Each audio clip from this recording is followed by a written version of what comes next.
አባቶቻችን እነ ቅዱስ ቄርሎስ እነ ቅዱስ ዮሐንስ አፈወርቅ ለበጎቻቸው የሚሞቱ ነበሩ። እነዚህ ናቸው መምህሮቻችን። እኛ ግን ንጹሐን ክቡራን የሚሆኑ የአባቶቻችንን ሃይማኖት ቀኝም ግራም ሳንል እንከተላለን። ትምህርቶችን የሚያስተላልፉ ሰዎች ወይ አድርባዮች ናቸው፣ ወይ ሆዳም ናቸው፣ ወይ ሹመት ፈላጊዎች ናቸው፣ ወይ ምስጋና ፈላጊታችን ቤዛ ትባላለች አትባልም የሚል ጥያቄ በጣም ብዙ ምዕመናን ሰጥተው የማይታወቀው ሁሉ ሐሳብ አመጣ ቁጥር መረበሽ የለባቸው። ምዕመን ሽጠው እንጀራ የሚያጠራቅሙትን አይደለም፣ ራሳቸውን ሽጠው ትውልድ የሚያተርፉትን ነው። እነዚህ ናቸው አባቶቻችን።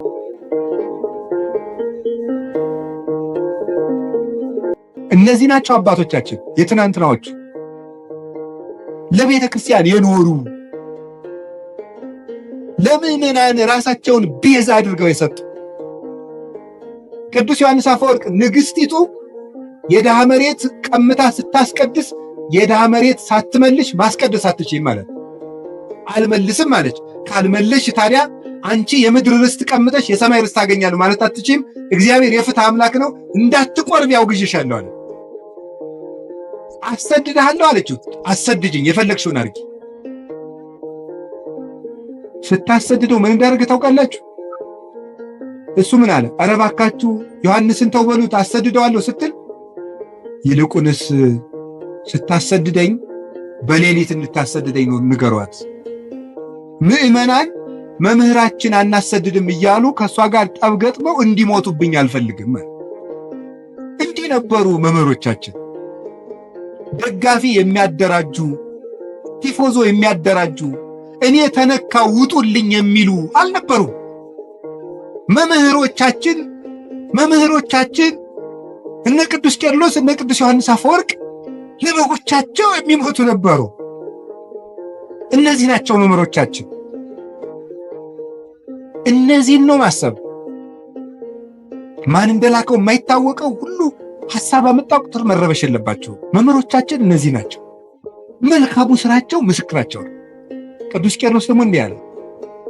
ሃይማኖተ አበው ምዕራፍ 78 ቁጥር 2 ላይ ንሕነሰ በእንተ ሥርዓተ መድኃኒነ ነአምን ከመ እምነተ አበዊነ ቅዱሳን፣ እኛስ ስለ ጌታችን ስለ መድኃኒታችን ስለ ኢየሱስ ክርስቶስ ተዋሕዶ ንጹሐን ክቡራን እንደሆኑ እንደ አባቶቻችን እናምናለን። ንሕነሰ ንተሉ እምነተ አበዊነ ቅዱሳን ዘእንበለ ተወላውሎ፣ እኛ ግን ንጹሐን ክቡራን የሚሆኑ የአባቶቻችንን ሃይማኖት ቀኝም ግራም ሳንል እንከተላለን። እስመ ሶበ አንበብነ መጻሕፍተ እልክቱ ሰራይነ አልባቢነ፣ የእነሱን መጽሐፍ በተመለከትን ጊዜ ልቡናችንን ወስነን ገተን ይዘነዋልና። የእነሱ መጽሐፍ ማሰሪያችን ነው፣ የልቡናችን ማኅተም ነው። ልቡናችን በአባቶቻችን መጽሐፍ አርፏል ይላል ቅዱስ ቄርሎስ። ወኢናብ ካላ ሃይማኖተ፣ በሃይማኖት ርትዕት በቀናች ሃይማኖታችን ላይ ሌላ ነገር አንጨምርበት። እንዴት? የቀና ጎዳና እንሄዳለንና በጥርጊያ ጎዳና የምንሄድ ነን ይላል ቴዎዶስዮስ ተቀብሎ። ንጉሥ በሄደበት ጎዳና የምንሄድ ነን፣ የንጉሥ ክርስቶስን ጎዳና የምንከተል ነን። ቅዱስ ሳዊሮስ ዘአንጾኪያ ሃይማኖተ አበው ምዕራፍ 85 ቁጥር 10 ላይ ሲናገር ዝውእቱ አእምሮ ዘያድኅን ዘተወከብናሁ ቅድመ እምአበዊነ ቅዱሳን ለባሰያነ እግዚአብሔር፣ እግዚአብሔርን ከለበሱ እግዚአብሔር ካደረባቸው ከንጹሐን አባቶቻችን አስቀድመን የተቀበልነው የሚያድን ሃይማኖት ይህ ነው ይላል። የሚያድን ሃይማኖት ከንጹሕ አባት የተገኘ ነው። ንጹሕ አባት ሰንሰለቱን ያስተላልፈው ነው። ልብ በሉ፣ የስህተት ትምህርቶችን የሚያስተላልፉ ሰዎች ወይ አድርባዮች ናቸው፣ ወይ ሆዳም ናቸው፣ ወይ ሹመት ፈላጊዎች ናቸው፣ ወይ ምስጋና ፈላጊዎች ናቸው። ንጹሕ ትምህርት ያስተማረውን አባት ሂድና እየው።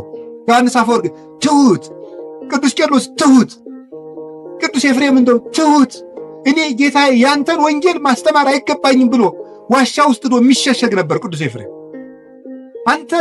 አንተ በልልና የሰበከውን ወንጌል እኔ ትቢያው እንዴት አድርጌ ያስተምረዋለሁ እየተባለ እያሉ እዩዋቸው። እነ ቅዱስ ኤጲፋኒዎስ ሹመት አልፈልግም እያሉ በአዝመራ መካከል ጠፍተው ከተደበቁበት ታስረው ተይዘው እየመጡ ነበር የሚሾሙት።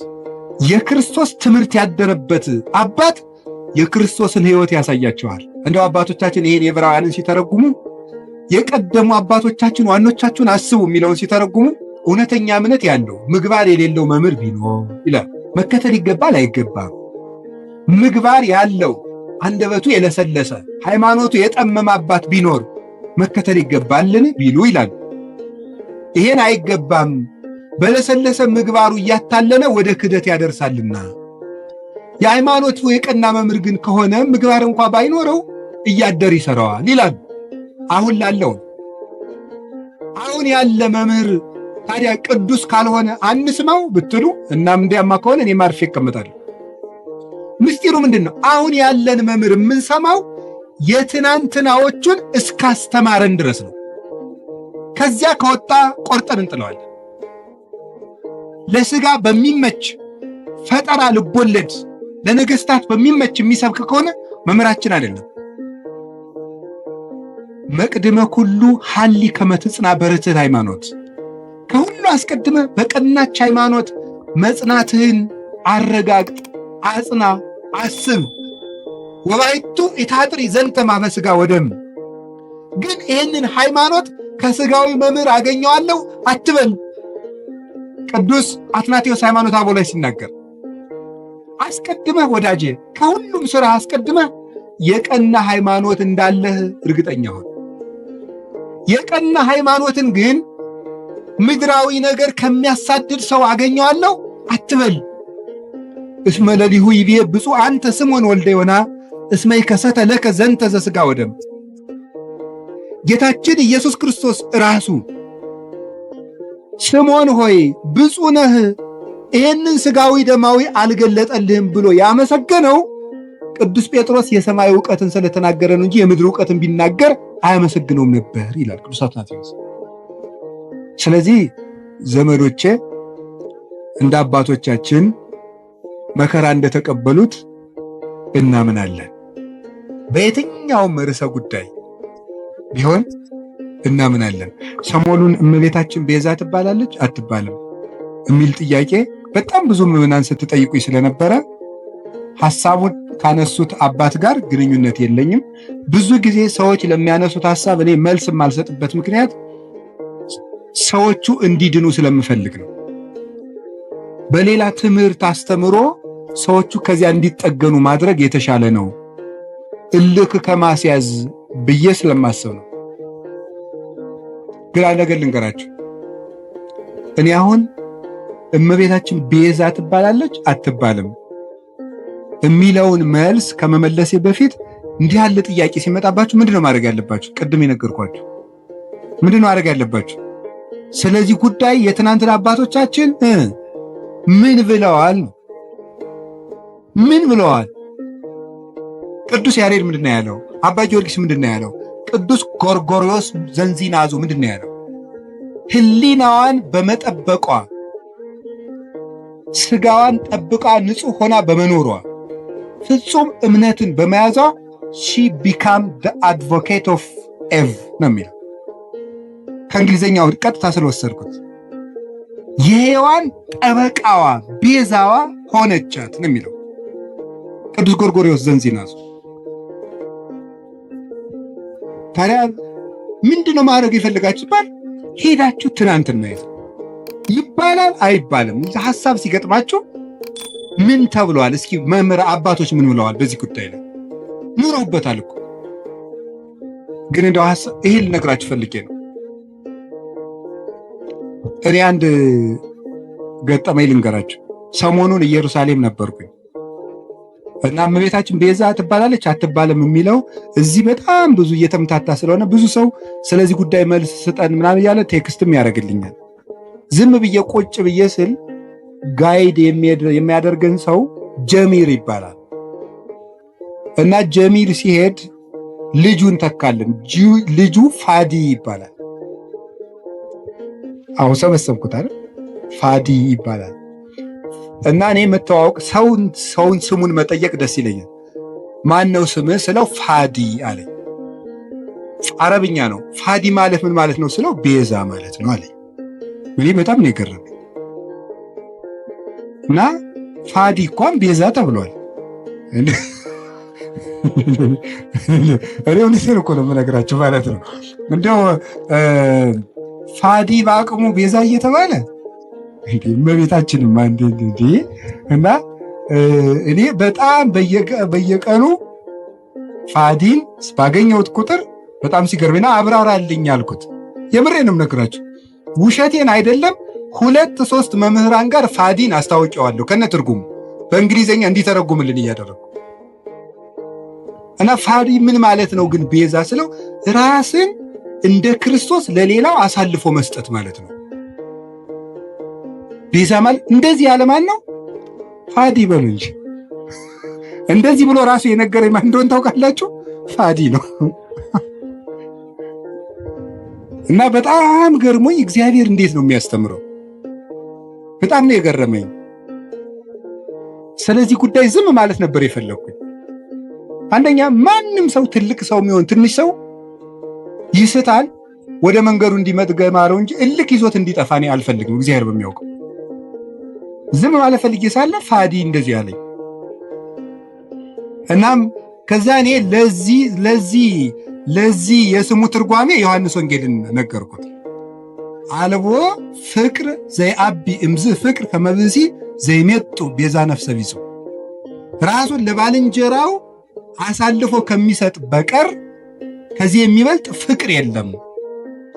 ራሱን ለባልንጀራው አሳልፎ የሚሰጥ ከዚህ የሚበልጥ ፍቅር የለም። ይህንን በእንግሊዘኛ ስልኬ ላይ መጽሐፍ ቅዱስ አውጥቼ አስነበብኩት። ፋዲም ፎቶ አንስቶ አረብኛ መጽሐፍ ቅዱስ ላይ አነበዋለሁ ብሎ ይሄደላቸዋል። እና በጣም ብዙ ሊቃውንት ትምህርት ሲሰጡበት ስለከረሙ እመቤታችን ቤዛችን ናት። ቤዛችንም የሆነችው ምን በማድረግ እንደሆነ 1-3 ሐሳብ ብቻ ልንገራችሁ። በጣም የሚያስደንቁ ጉዳዮች። ቤዛ ማለት ምን ማለት ነው? ምትክ፣ ለውጥ። መጽሐፌን አንብቡት። ማስታወቂያ እየሰራው ሊሆንብኝ ብሎ ነው እንጂ እኔ አሐቲ ድንግል የምትባለው መጽሐፌ ላይ አንድ ምዕራፍ 6 ላይ ቤዛዊት ዓለም ብዬ ጽፌያለሁ። ማንበብ የእናንተ ድርሻ ነው አይደለ? ጉዳዩ ከመነሳቱ በፊት ይሄ ጉዳይ እኔ ወደዚህ ጉዳይ አልመጣሁም። ቀድሜ ግን ሐሳቡን ጽፌያለሁ በዚህ ጉዳይ ላይ እና ቤዛ ምትክ፣ ለውጥ፣ ጥብቅና፣ ጠበቃ መሆን፣ መዋጀት፣ አዳኝነት፣ መታደግ እንደማለት ነው። ለጌዛ ቤዛ ሲባል የራሱ ትርጉም አለው። ብዙ ሊቃውንት ብዙ ስላሉበት እዚህ ጉዳይ ብዙ ማለት አልፈለግም። እመቤታችን ቤዛ ስንላት ከጌታ ጋር አስተካክለን ሳይሆን ለውጥ ማለት ነው። ምንድነው ለውጥ? ከመጀመሪያይቱ ሴት የጎደሉ ነገሮች ነበሩ። ያንን በዚያችኛይቱ ሴት ምትክ ይዛ በመገኘት ነው ቤዛ የሆነችው። የሔዋን ለውጥ በመሆን የመጀመሪያው እናታችን ሔዋን እምነት ጎድሏት ነበር። ምንድን ያልኳችሁ ንገሩኝ እንጂ እምነት ይጎላት ነበር። ምንድነው እምነቱ? ለመበላይክሙ እንትኮ በለሰ ሞተ ትመውቱ፣ ይህንን ዕፀ በለስ ስትበሉ ትሞታላችሁ። ማነው እንደዚህ ያለው? እግዚአብሔር። ሰይጣን መጣና ይህንን በለስ ስትበሉ ምን ትሆናላችሁ? አምላክ ትሆናላችሁ። አሁን ሔዋን ይህንን ስታምን የእግዚአብሔርን ቃል ካደች ማለት ነው። ስለዚህ እናታችን ሔዋን ምን ጎደላት? እምነት ጎደላት። እግዚአብሔርን ተጠራጠረችው። አይ ሊሆን አይችልም ብላ ዲያብሎስን አመነች፣ እግዚአብሔርን ካደችው። በተግባር ካደች ማለት የእግዚአብሔርን ቃል ተጠራጠረች። እግዚአብሔር ዓይናችሁ እንዳይገለጥ ስለፈለገ ነው እንጂ እውር እንድትሆኑ ፈልጎ እውር ናችሁ እንድትቀሩ ፈልጎ ነው እንጂ ስለምትሞቱ አይደለም ብሎ ዲያብሎስ ሲነግራት አሃ ነው ብላ የእግዚአብሔርን ሐሳብ ተጠራጥራ የዲያብሎስን ተቀበለች። አሁን የመጀመሪያይቱ ሴት እምነት ስላጣች በዚያ እምነት ማጣት ምክንያት ሞት ወደዚህ ዓለም ገባ። ከዚያስ ሁለተኛይቱ ሔዋን ድንግል ማርያም ምን አደረገች? እግዚአብሔርን ትወልጃለሽ፣ የምትወልጂው በድንግልና ነው አለ። ይሄ ነገር እንዴት ነው ሊሆን የሚችለው ብላ ጠየቀች። እኔ ወንድ አላውቅም። ቅዱስ ጎርጎርዮስ ዘንዚናዙ ይህን ሲተረጎመው ወንድ አላውቅም ማለት እስከ ጭራሹ ከወንድ ጋር የመኖር ሐሳብ የለኝም ማለቷ ነው ይላል። ሌሎችም ቅዱስ አትናቴዎስ፣ ቅዱስ ቄርሎስ ተርጉመውታል። ሦስቱ እስከ ፍጻሜው ድረስ ሕሊና የራሱ የታተመ ነው ማለቷ ነበረ። ታዲያ ምን አለ? ለእግዚአብሔር የሚሳነው ነገር የለም ማለት ነው። ለእግዚአብሔር የሚሳነው ነገር የለም። ተወልጃለሻል፣ እንደ ቃልህ ይደረግልኝ። ልብ በሉ። ዛሬ አምላክ ሰው ከሆነ በኋላ ሰዎች ሁሉ እንዴት አምላክ ይሆናል እያሉ ማመን አቅቷቸዋል፣ ታምር ከተደረገ በኋላ። ድንግል ማርያም ግን ሆኖ የማያውቅን ምስጢር ለመጀመሪያ ጊዜ ያመነችው የመጀመሪያይቱ ምእመን ናት። የመጀመሪያይቱ አማኝ ሆኖ የማያውቅን ምስጢር። እስራኤል ባህር ቢሸገሩ አይደንቅም ይሄ። ኖህ በውሃ ላይ ሲንሳፈፍ ስለተነገረ እናውቀው ይሄ። ደመና ከሰማይ ህብስት ቢያወርድ አይደንቀንም ይሄ። እግዚአብሔር መጋቢ ነው፣ ባዶዋን መሬት እንድታበቅል አድርጓታል። ፈርዖን ቢሰጥም እሱም አይደንቀንም። እግዚአብሔር ጠላትን ማጥፋቱና መግደሉ መቅጣቱ የታወቀ ነው። የሚደንቀን ግን ድንግል እንደሆነች መጽነሷ፣ ድንግል ከወለደች በኋላ ድንግል መሆኗ፣ ሴት አምላክን ወልዷ መታቀፏ ግሩም ነው ይሄ። አይኑ መንክር ዘይደሉ ከመናንክር። እንዲያው ልናደንቅ የሚገባን እንዲያው ድንቅ ታምር ምንድን ነው ይላል ቅዱስ ኤራቅሊስ ሃይማኖተ አበው ምዕራፍ 49 ቁጥር 5 ላይ ሲናገር፣ ልናደንቀው የሚገባን ድንቅ ነገር ምንድን ነው? ሰማይኑ ዘአዝነመ ህብስተ፣ ሰማይ ዝናምን ያዘነመ ሰማይ ነው የሚደንቅህ። ወሚመ አምላክ ዘለብሰ ሥጋ፣ ወይስ ሰው የሆነ አምላክ ይደንቅሃል? ባሕርኑ ዘተከፍለ ከመ ያንሶሱ ውስቴቱ፣ እስራኤል እንዲሻገሩበት የተከፈለ ባህር ይደንቅሃልን? ወሚመ ድንግል ዘወለደት ዘይንበለ ዘር ወምድር ወለደት ተረክበ ማኅተመ ድንግልናሃ። የተከፈለው ባህር ያስደንቅሃል? ወይስ ያለ ዘር የጸነሰች ያለ ወንድ ዘር የወለደች ከወለደች በኋላ ድንግልናዋ ታትማ የምትኖር ሴት ትደንቅሃለች? አንተ አይሁዳዊ ለመትብለኒ ምን ትዑቱ ታምራት ዘተገብረ በኀቤክሙ፣ በእናንተ ዘንድ የተደረገ ታምራት ምንድን ነው? እስኪ ታምር ንገረኝ። ክርስቲያኖች የምትመኩበት ምን ታምር አላችሁ የምትለይ ከሆነ ምን ትዑቱ ጽንስ ዘይንበለ ዘር ወወሊድ ዘይንበለ መወልዲት ወምድረ ወለደት ተረክበ ማኅተመ ድንግልናሃ። አንተ ያለ ዘር መጽነስ ምንድን ነው? ከወለደች በኋላ ድንግል መሆን ምንድን ነው? ኮኩኒ ዛንቃ ማየ፣ ውሃ ያፈለቀ አለት ይደንቅሃልን? ወሚመ መስቀል ዘቀደሰ ዓለመ፣ ወይስ ዓለምን የቀደሰ መስቀል ይደንቅሃል? ምን ትዑቱ ስርቀተ ስብሐተ እግዚአብሔር፣ የእግዚአብሔር ብርሃን በቤተልሔም መገለጡ ምንድን ነው? ስብሐተ ኖሎት የእረኞች ምስጋና ምንድን ነው? ወውረተ ኮከብ በክሌፍና ኮከቡ ከሰው መሃል እየተሰወረ ብቻውን እየተገለጠ መሄዱ ምንድን ነው? ሐዊር በውስተ ባሕር እንዘ ይርህስ አገሪሁ፣ እግሮቹ ሳይረጡበት በባህር ላይ መራመድ ምንድን ነው? ሐዊረ አንካሳን፣ የአንካሶች መሮጥ ምንድን ነው? የሙታን መነሳት ምንድን ነው? ተገሰጽ እምዝንቱ ታምር ወስግድ ለዘተሰቅለ። ይህን ታምር አይተህ አንተ ሰው ተገሰጽ፣ ተማር፣ ለተሰቀለው አምላክም ስገድ ይላል።